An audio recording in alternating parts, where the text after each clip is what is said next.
In this lecture, for Chapter 4, I will discuss the binomial discrete probability distribution. This is also discussed in the text in Mendenhall in section 4.6. The binomial distribution is not a type of distribution where you have to figure out the sample space and find how many times that a certain event will occur and find out the probability of all these different events in the sample space. You don't have to do that. In a sense, it's given to you, but you have to provide the distribution with certain parameters. The binomial distribution applies to cases in which there are two independent outcomes. Like a game. You play a game, you can either win or lose. Or you toss a coin, it comes up heads or tails. Burglar alarm either goes off or fails to go off. These are labeled as success or failure, and of course with the head tossing the coin you decide which one is considered success, and then you have to provide the binomial distribution with the probability of winning or succeeding at one time, and that's P. What's the probability you're going to get heads on one toss? Well, if it's a fair coin, it's a half. For a sports game, what's the probability I'm going to win one game? Maybe I'm not so good, I might be a 10% probability of winning one game. There is an accompanying probability, and that's that for failure, Q. Each of these probabilities have to lie between 0 and 1 because they're probabilities, and they have to add up to 1 because either you're going to win or lose, and so the probability for both of those would be a certainty. So that would be 1. P plus Q is 1. So you really only have to know P or Q, and you can find the other number. Now you can use the binomial distribution to answer 3 questions. The first question is, what is the probability of winning or succeeding a specific number of times? You have to know how many times you're going to try. That would be the size of what's considered the size in R. So you have to say, I'm going to try 25 times, for example. I want to know the probability of getting 20 heads if I'm flipping a coin. Or what's the probability of having one failure? That'd be one failure in 350 tests. So that's the first question that gets answered. So what you supply the binomial distribution to answer this question is you'd have to know the probability of one success. If you're flipping a coin, it's probably a half. Then you have to tell it the size of the event, so to speak, and you're going to flip it 25 times, so that N is 25, and then you have to supply it with how many times you want to win, in this case 20. Okay. So that's the first question that's answered by the binomial distribution. The second is, you want to know, can I win at least a certain number of times or at most a certain number of times? Right. Let's look at most first. Let's say I'm going to play against a certain team 5 times. All right. I need to know my probability of winning one game, and let's say that's 10%. Okay. What are the chances I will win at least 3 games? So now I'm looking for the probability. This is a little p and that's big P, that I will win at most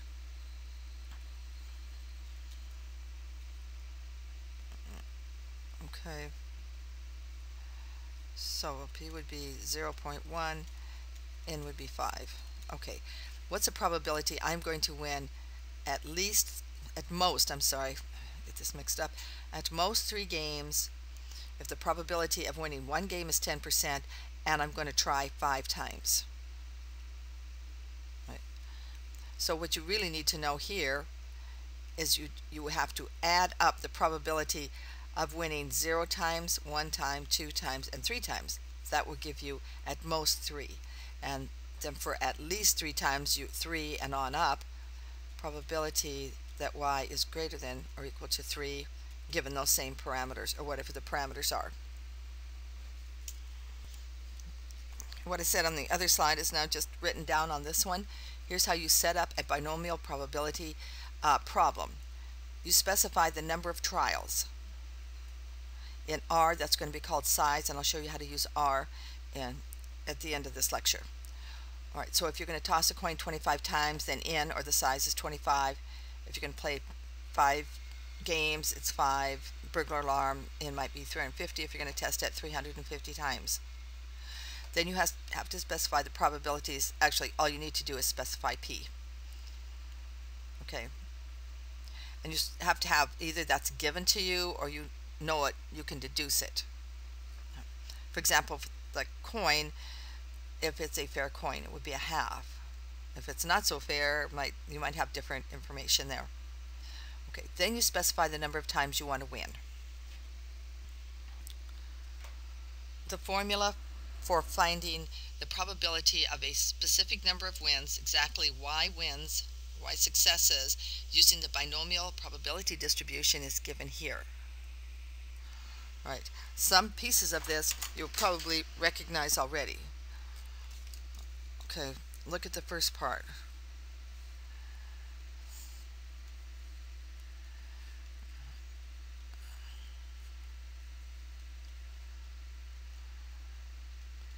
Okay, remember about combinations in the previous chapter? Okay, here was, I'll write it out so we have too many. If you want to know the permutations, the number of ways you can arrange something in which order does count. Now we've got, have to use that letter, same letter P again. Okay. Okay, let's give a specific example. This is a review for the previous chapter. Okay, I want to know the number of ways I can arrange. So we say I have 5 objects. I want what the number of ways I can arrange these 5 objects, taken 3 at a time, and order does count.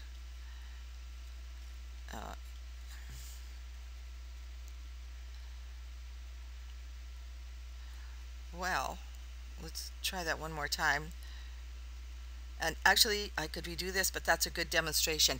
One of the biggest problems in math, and one of the best things about math, is notation. But when you have conflicting notation going around, for example, you're using big N for something, little n now means something else, P means probability, P means permutation, that's a problem. That's a problem. Okay? And so this may happen to you. So you're seeing me do it, and be aware it can happen to you as well. Okay.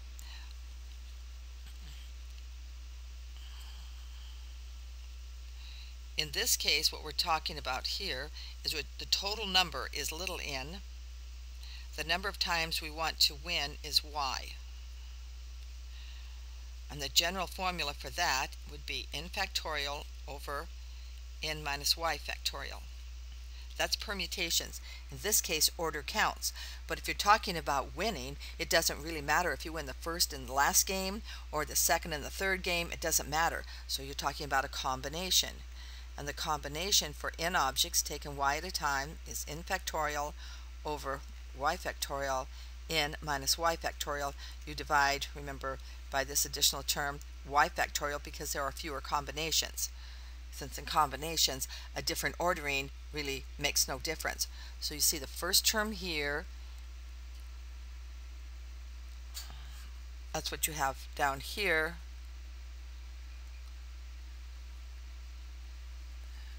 This is a very good demonstration, and I've put them in the wrong order. Okay, this is what we're talking about. The total number, oops, the number of combinations of n objects taken y at a time. Because you'd have to find out how many ways you could win, right? That's why you have that first term up there, right? Then it is multiplied by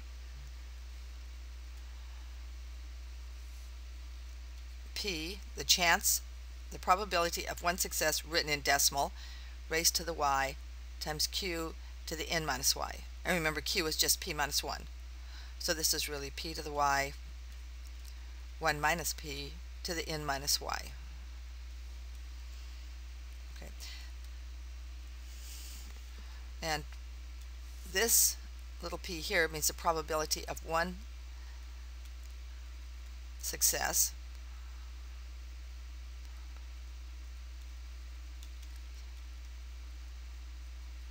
And this P with in parentheses after it means the probability of Y wins, of Y successes. Okay, I'm going to erase this screen and write this completely over.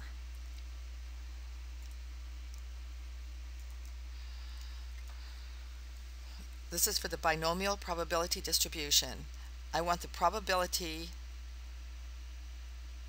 for Y number of wins out of n trials. It's going to be n factorial over Y factorial, n minus Y factorial, times the probability of one win raised to the Y times the probability of failure raised to the n minus Y. Okay. And this is the number of combinations of n objects taken Y at a time, probability of one success raised to the Y, probability of failure in one trial raised to the n minus Y. So after you get all the notations, correct, it's not a very hard calculation at all, although it's, takes a little bit of work on a calculator. So here's an example. We're going to have 25 trials. We want to know the probability of 20 successes in those 25 trials, and the probability of one success is 0.5. Obviously, probability of failure is 0.5 also. So it's probability of 20 wins in 25 trials. So here's the 25 factorial over 25 minus 20 factorial divided again by the 20 factorial. Then here's your probability of success raised to the Y, which is 20, probability of failure, which in this case is the same, raised to the number of trials minus the number of desired successes. And in this case, it is about 0.2%, so it's not a very high percentage. Here's an example of a plot of a binomial probability distribution using dots. And all of these look different depending on the probability of one success and the number of trials. So if you've got 5 trials, you can plot this. It only makes sense for 0. You could lose completely. So 0, 1, 2, 3, 4, and 5, because that's the number of trials. And total number of trials, and this would be 0 wins, 1 win, 2 win, 3 win, 4 win, and 5 win. And over here, again, this is a probability distribution. So these are the probabilities. These are discrete. You should use dots for them, really, because there's nothing in between. This is you're looking for 1, 2, 3, 4 wins like that. Okay, let's do one that has a few more numbers in it, so you can get a little better view of these graphs. And then I'm going to show you how to plot this using R. So here's another one. Again, same number of probability of one success is 1/2, but in this case you're going to try 40 times, and now you can see it has a little more of a bell-shaped look to it.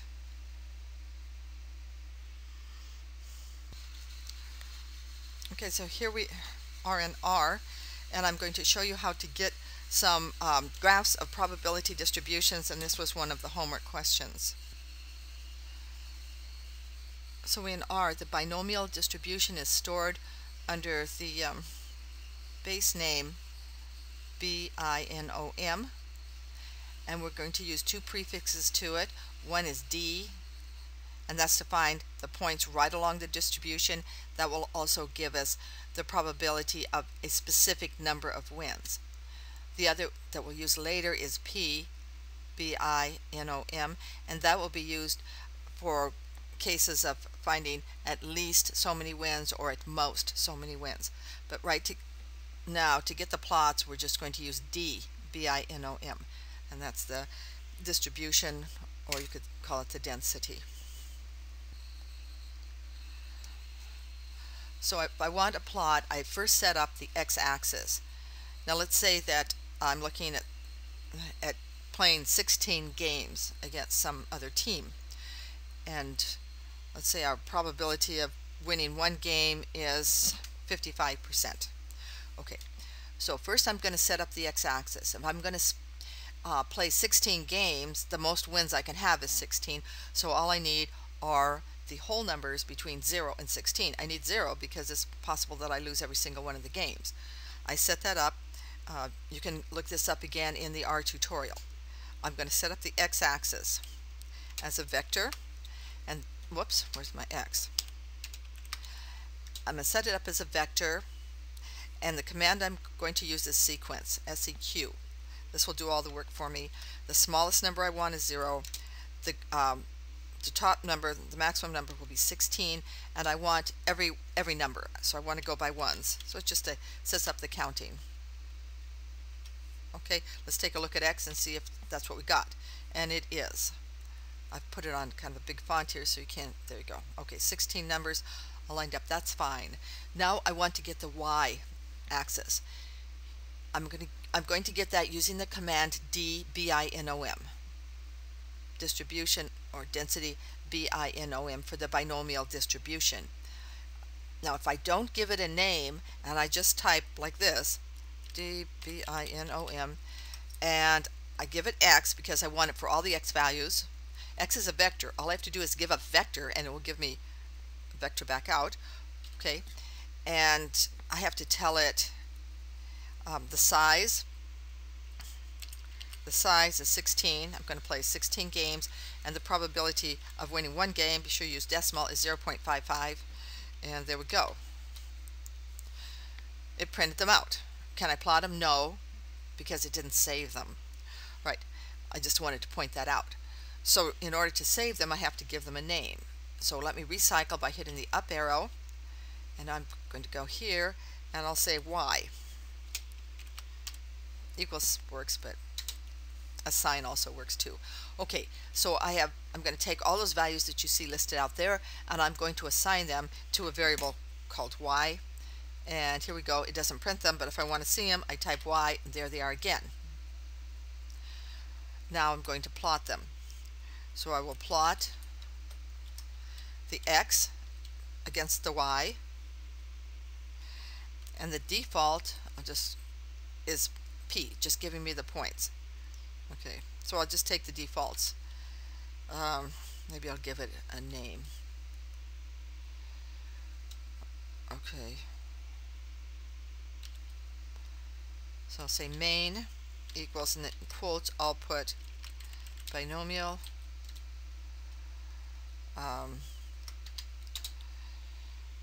p equals, save some space here, 0.55 and equals 16.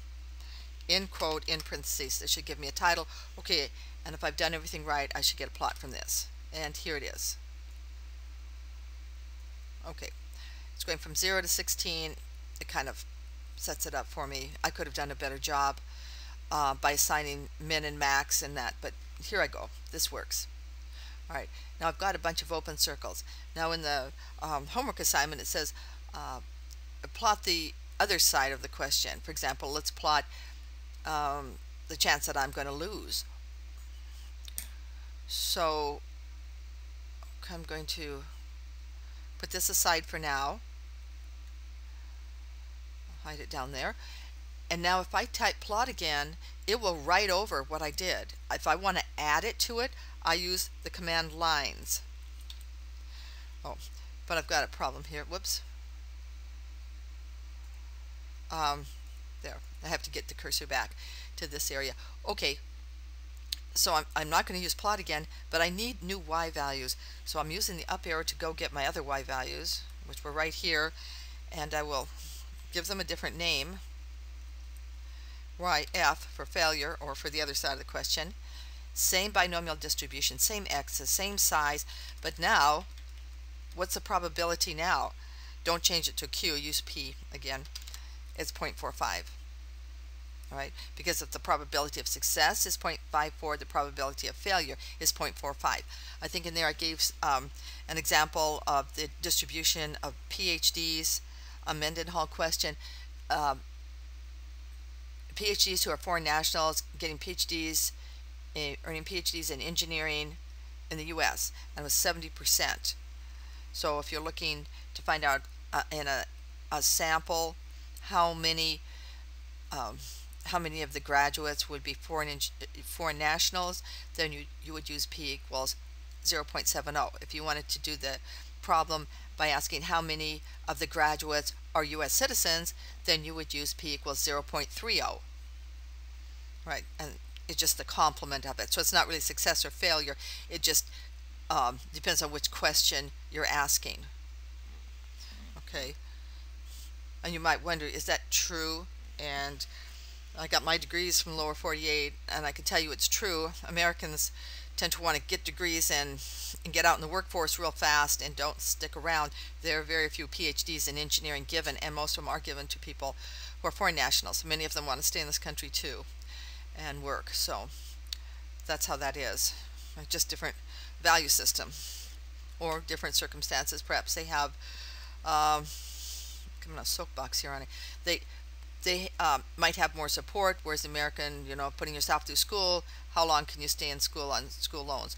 In engineering, though, in the sciences, generally graduate school, you are paid if you're doing research or teaching. So look into that. If you're thinking about graduate school, remember that in the sciences, generally you are paid either to be a teaching assistant or a research assistant, and your tuition is covered. In other areas like medicine, that's not true. Okay, so here we are. We have now, after that, set up another y vector. Y is y and yf vectors. Why are those vectors? Because the x's were vectors. All this is taken care of within R, and it makes it easy. So now I'm going to hit enter and store those values in yf. If I type plot again, I'm just going to write over the one I have. If I want to add to it, I use lines. Okay, x, and now I'll give it the new y values. I'm not going to title it. We already have a title there. But when you do lines, the default is to put a line. So I want to say type equals P because I want points. I don't want the line. And then already I had open circles, so let's say we'll use a different symbol for the points for the second graph. So I kind of check it out and sort of hope I did the right thing. And now let's go find the graph. So here's the graph. If you are working in R and you don't see the graph, give R the full screen and then start looking around, and it's usually hidden under the console, the typing window. Okay, so here are the two binomial distributions, one on top of the other. The open circles are for P equals 0.55. The asterisks, and the reason I got asterisks is because right here I use PCH equals 8. So I said the type was P and PCH equals 8 gave me a different symbol for the second plot.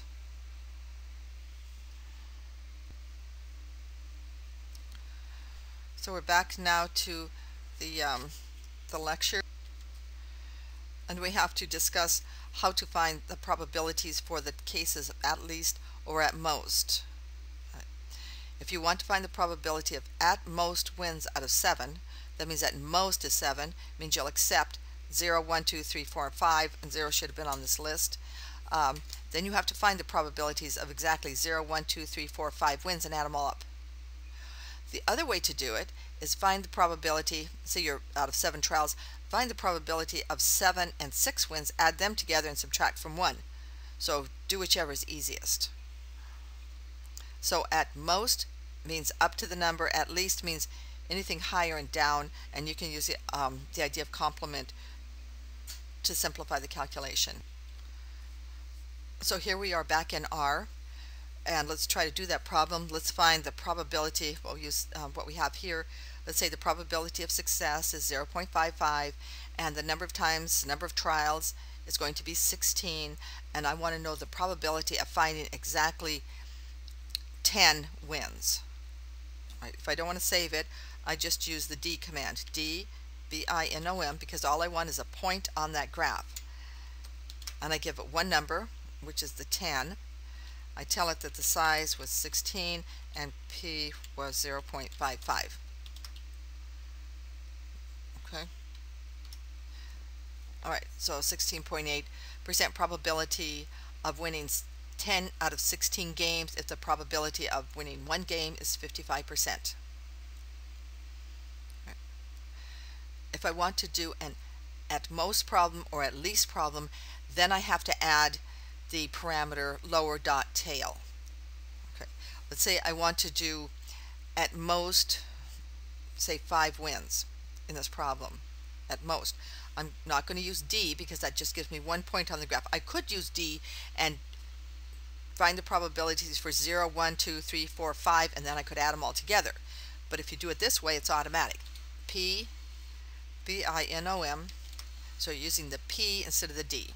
Okay, P, the probability for the binomial distribution of, I put the 5 there, size equals 16, P equals 0.55. Now, there's a parameter here, lower dot tail equals true. That's the default value. You don't have to type it, but I'm typing just to show it to you.